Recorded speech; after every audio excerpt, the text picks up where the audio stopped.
Salut à vous, c'est Stéphane, bienvenue dans cette troisième vidéo des petites astuces et aujourd'hui nous allons parler de comment trouver une alternance. Bon, Thibaut n'est pas encore là, mais bon, je vais en profiter pour vous présenter le sommaire de la vidéo. Donc tout d'abord, Thibaut nous parlera de ce qu'est l'alternance en elle-même, il va nous dire où on peut pratiquer l'alternance, il va nous expliquer ce qu'est le statut d'un alternant, ensuite il va nous expliquer qui peut être notre tuteur en alternance, comment trouver une entreprise. Ensuite, il vous expliquera comment trouver une alternance alors que c'est pressé. Ensuite, nous expliquer le salaire d'alternant. Et pour terminer, dernier point, nous expliquer les différences entre le contrat d'apprentissage et le contrat de professionnalisation. Donc voilà de ce qui est pour le sommaire de cette vidéo des petites astuces. Bon, je ne sais pas où est Thibaut, je ne sais pas où il en est. Ah bah tiens, salut Thibaut! Salut Stéphane, comment tu vas? Et bah, qu'est-ce que je peux faire pour toi? Bon bah pour que tu nous expliques l'alternance, tu dois être là dans 2 secondes. Voilà, bah évidemment, j'ai pas eu le temps de me préparer 2 secondes. Ah, je suis en retard. Eh ben, me voilà déjà, bonjour à tous. Eh bien pour cette fois je vais usurper la place de Stéphane et comme ça pour cette fois-ci vous vous ferez à moi. Donc aujourd'hui on se retrouve pour une vidéo qui concerne pas mal d'étudiants et à vrai dire de plus en plus d'étudiants chaque année, l'alternance. L'alternance est un moyen de se former, souvent après le bac, de manière alternative aux études classiques. On peut le faire en parallèle d'un BTS, d'un DUT, d'un CAP et même en parallèle d'une licence ou un master.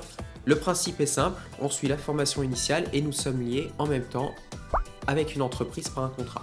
L'année est réglementée par un calendrier qui définit clairement vos périodes en entreprise et vos périodes en formation.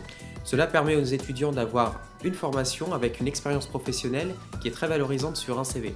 Cela permet aux entreprises également d'avoir une sorte de deal donnant-donnant, certains même embauchant des étudiants dans le but de les réembaucher juste après à leur sortie d'école. C'est un moyen qui permet d'éviter de passer par la case chômage. À la fin de l'année 2015, on comptait 402 900 apprentis en France. C'est un chiffre qui est en hausse, une hausse consécutive depuis 2013, depuis que le gouvernement précédent a pris des mesures afin d'endiguer une baisse qui a été consécutive depuis les années 2000. Avec en plus la promotion de l'alternance faite depuis ce temps, le gouvernement tablait sur 500 000 contrats signés en 2017. Donc avec tout ça, beaucoup d'étudiants se lancent chaque année dans cette voie et se posent encore beaucoup de questions auxquelles je vais essayer de répondre. J'ai été moi-même dans cette situation et aujourd'hui, j'ai 3 ans d'alternance derrière moi. Cela me fait une petite expérience que je vais pouvoir vous partager et c'est une expérience que je ne regrette absolument pas. L'alternance ne date pas d'hier, vous en trouverez dans l'ensemble des métiers, surtout manuels, mais pas que. On a tendance à penser que l'alternance est réservée aux métiers manuels, mais il y en a dans beaucoup d'autres domaines. Vous en trouverez par exemple dans tout ce qui est commerce, administratif, technique, réalisation, cinéma. Si vous avez des doutes là-dessus, essayez de vous renseigner au maximum sur les sites internet, sur des sites qui sont spécialisés dans la vie étudiante, ou auprès de votre potentiel futur CFA. La première question à se poser, c'est se demander quelle place vous êtes censé occuper dans votre future entreprise d'accueil. Là-dessus, la réponse n'est pas compliquée et elle est sans exception. Un apprenti est considéré comme un employé à part entière. Vous n'êtes pas un stagiaire. Pour les apprentis, vous devez avoir obligatoirement un tuteur, une personne qui sera en charge de vous pendant toute la durée du contrat. Vous avez exactement les mêmes droits et les mêmes devoirs que toutes les personnes employées dans l'entreprise. Pour commencer, vous avez droit aux 5 semaines de congés payés par an qui sont acquises pour l'ensemble des employés en France. Vous avez le droit de les prendre quand vous voulez, avec bien sûr l'accord de votre patron. Suivant les entreprises, cela sera différent, certaines entreprises ne ferment pas. Vous devrez peut-être faire une croix sur vos vacances s'il faut des équipes tournantes dans l'entreprise. En revanche, d'autres entreprises fermeront, sûrement pendant l'été, et dans ce cas-là, ces congés payés vous seront imposés. Ensuite, qu'il s'agisse de primes d'activité ou primes de 13e mois, vous y avez droit comme tout le monde. En parallèle, vous avez aussi des obligations. Vous devez obligatoirement respecter les conditions de votre contrat, ce pourquoi on vous a embauché. Ensuite, une chose à savoir, pour ne pas vous faire avoir, votre patron peut vous faire passer une période d'essai qui, elle, est souvent fixée à 2 mois. Durant cette période, il est libre de rompre le contrat sans réel justificatif. La désignation d'un maître d'apprentissage est obligatoire. En liaison avec le CFA, il a pour mission d'assurer l'acquisition des compétences par l'apprenti. Le maître d'apprentissage peut être le chef d'entreprise ou un salarié. Il doit pour cela pouvoir posséder la compétence requise pour assurer le suivi de l'apprenti dont il a la charge. À savoir soit posséder un diplôme ou un titre ainsi que 2 années d'expérience dans le domaine professionnel qui correspond au titre préparé par l'apprenti, soit sans diplôme ou sans titre, posséder 3 années d'expérience dans ce même domaine pour pouvoir prendre en charge un apprenti. Ensuite, un maître d'apprentissage peut suivre en même temps 2 apprentis et un redoublant. La principale difficulté rencontrée par les futurs alternants est souvent la première, à savoir trouver votre patron. Et pour être franc, ce n'est pas chose facile. L'intérêt de l'alternance est de vous plonger dans le monde du travail, et cela demande de la rigueur, de l'envie, de la motivation et surtout de l'organisation. À commencer par décrocher vous-même votre contrat qui est souvent le premier. Pour cela, prenez-vous-y le plus tôt possible, si possible, aux alentours du mois de février de l'année d'avant. Il faut vous rappeler d'un truc, ce ne sont pas les entreprises qui viendront vous chercher. La première chose à faire, c'est de lister toutes les entreprises qui seraient susceptibles de vous prendre, à savoir les entreprises qui pratiquent le même métier et les mêmes compétences que vous visez. Organisez-vous, faites le tour de la région, des départements depuis votre ordinateur et recherchez toutes les entreprises qui vous intéressent. Bien souvent, vous vous retrouverez avec des dizaines, voire des centaines de noms sur votre liste. Passez cette étape de recherche, appelez les entreprises et inscrivez rapidement leurs réponses. L'intérêt est bien sûr de ne pas appeler 2 fois la même entreprise ou alors d'en oublier. Lorsque vous avez fait tout ça, éliminez toutes les entreprises qui bien sûr vous diront de but en blanc qu'elles ne prennent pas d'apprentis. Et surtout, lorsque vous les appelez, soyez assurés de ce que vous allez dire. Préparez une présentation rapide, sachez exactement quoi dire et de manière plutôt compacte, car la personne ne va pas passer 5 minutes à vous écouter au téléphone, et préparez vos questions directement, histoire d'aller directement au but.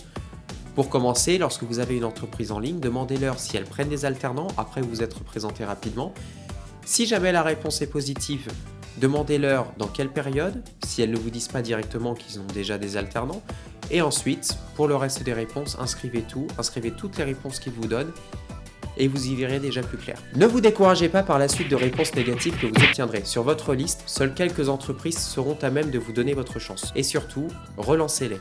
Ah oui, et n'oubliez pas, dans votre CV, votre lettre de motivation, ne laissez passer aucune faute d'orthographe ni aucune faute de syntaxe. C'est très important. Après avoir envoyé vos candidatures, n'hésitez donc pas à relancer les entreprises. Si on vous informe que la réponse devrait vous parvenir sous 10 jours, 2 semaines ou 3 semaines, n'attendez pas la fatidique réponse pour pouvoir les relancer.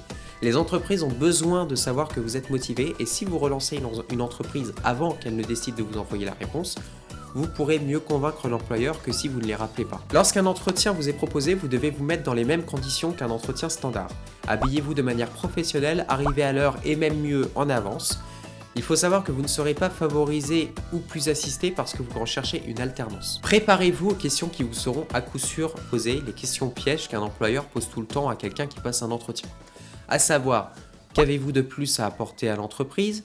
Pourquoi vous et pas un autre? Donnez-moi des défauts, des qualités, présentez-vous en 3 minutes. Tout autant de questions qui cachent un piège et surtout sont là pour vous tester et vous permettre de mieux vous cerner. Et surtout, une chose très importante, renseignez-vous sur la société dans laquelle vous passez votre entretien.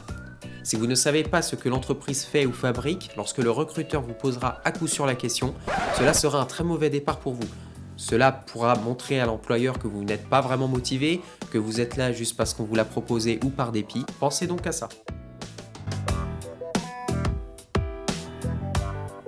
Beaucoup de futurs alternants se retrouvent dans cette situation. L'été s'achève et vous n'avez toujours pas décroché de contrat, voire pour certains, vous n'avez pas de piste. Ça a été le cas pour moi pour ma 3e année d'alternance. Pour cela, il faut vous renseigner, car effectivement, tous les établissements ne sont pas pareils.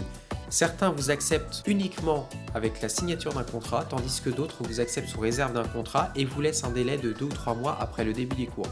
Si dans tous les cas, passé ces délais, vous n'avez pas de contrat, ce sera pareil, vous serez soit renvoyé, soit déplacé dans une formation initiale. Dans mon cas, j'ai eu des difficultés à décrocher mon contrat d'apprentissage pour ma licence professionnelle. J'ai été en contact avec une entreprise en juillet et l'obtention d'un entretien d'embauche a duré jusqu'en octobre.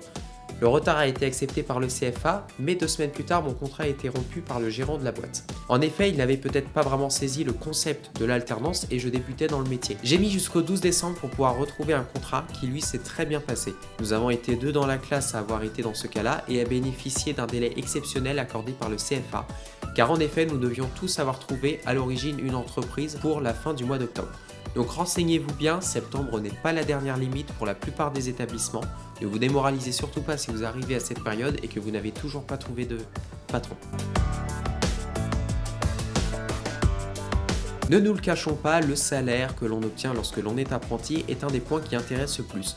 Et pour cause, ce salaire permettant d'être plus autonome et de pouvoir se lancer dans la vie active sans avoir un boulot à côté constitue l'un des points forts de l'alternance. La rémunération des apprentis est fixée par l'État selon l'âge et votre année d'expérience dans l'apprentissage. Ce n'est pas la société qui décide de ça.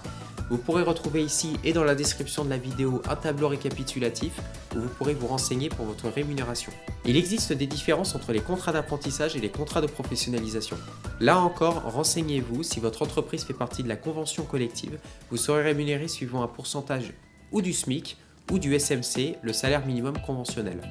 À vous de voir ce qui est le plus avantageux pour vous et avec votre employeur. Bien évidemment, pour les personnes majeures, les heures supplémentaires que vous serez peut-être amené à faire vous sont dues.